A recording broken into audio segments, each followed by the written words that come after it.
दूसरे आमंत्रित साथियों, मैं आपको बधाई देती हूँ कि आप जो है एक सम्मेलन प्रतिनिधि अधिवेशन कर रहे हैं और अपने 2 साल जो आपका 2 साल पहले सम्मेलन हुआ था उसकी आज सारी उसके ऊपर चर्चा करेंगे और आगे के लिए आप कमेटी बनाएंगे। मैं इतना कहना चाहती हूँ कि निर्माण कार्य मजदूर मिस्त्री यूनियन एक ऐसी यूनियन है जो शहीद आजम भगत सिंह के विचारों पे चली हुई है और जो उनके विचार थे वो आप मतलब पढ़ते भी रहते हैं। हमारी एक किताब भी है लक्ष्य और विचारधारा, हमारे जो मार्गदर्शक है कांट श्याम सुंदर जी उन्होंने लिखी हुई है और आप देख भी चुके हैं कि जो निर्माण कार्य मजदूर मिस्त्री यूनियन है वो और यूनियनों से अलग किस तरह से मुद्दे उठाती है, कैसे जो आज हमारे देश में जो सरकार है कैसे एक फासिस्ट और तानाशाह सरकार है और जो आज़ादी के बाद हम देखते हैं कि चुनाव में हमें कहा गया कि वोट हम सबकी बराबर है, चाहे मजदूर है चाहे पूंजीपति है,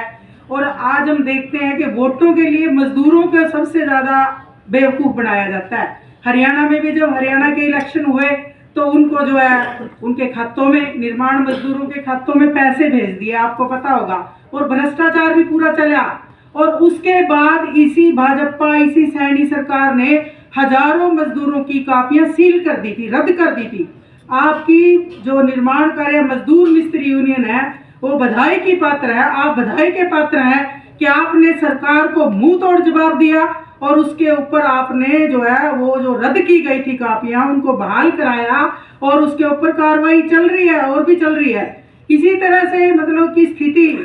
आप जो हमारे लॉन्ग टर्म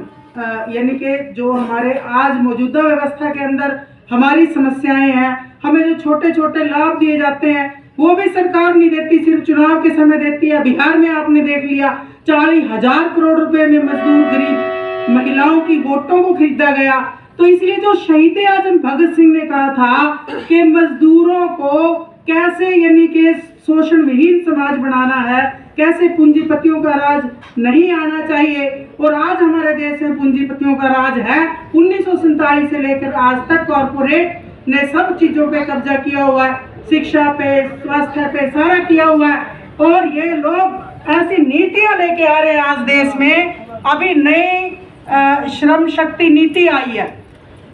और उसके अंदर मजदूरों को ये कहा जा रहा है कि जो मजदूरी है वो कोई आपकी जीविका का साधन नहीं है, बल्कि ये तो आपकी पवित्र ड्यूटी है। जैसे वर्ण व्यवस्था में कहते थे ना भाई इस जो है शूद्र वर्ण का फलाने वर्ण का ये सेवा करना ही अधिकार है। अब नई श्रम शक्ति नीति जो भाजपा सरकार लेके आने लग रही है, अभी वो ड्राफ्ट है, उसमें ये लिखा है कि मनु समृद्धि के उद्देश्यों पे हम चलेंगे। यानी हमारा शोषण कर करके कितने अरबों खरबोपति अडानी अंबानी है और हमारी स्थिति कितनी दयनीय है कि एक मनरेगा का काम लेने के लिए भ्रष्टाचार है, एक छोटा सा लाभ लेने के लिए भ्रष्टाचार है। तो इसलिए मैं बहुत ज़्यादा समय आपका नहीं लेती। मैं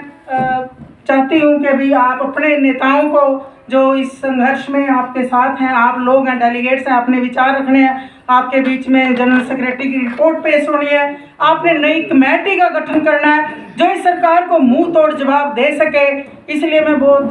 ज़्यादा डिटेल नहीं चाहती, तो इसी के साथ ही मैं अपनी बात समाप्त करती हूँ। जो आपके महासचिव जी हैं वो आगे की कार्रवाई चलाएंगे। धन्यवाद सर।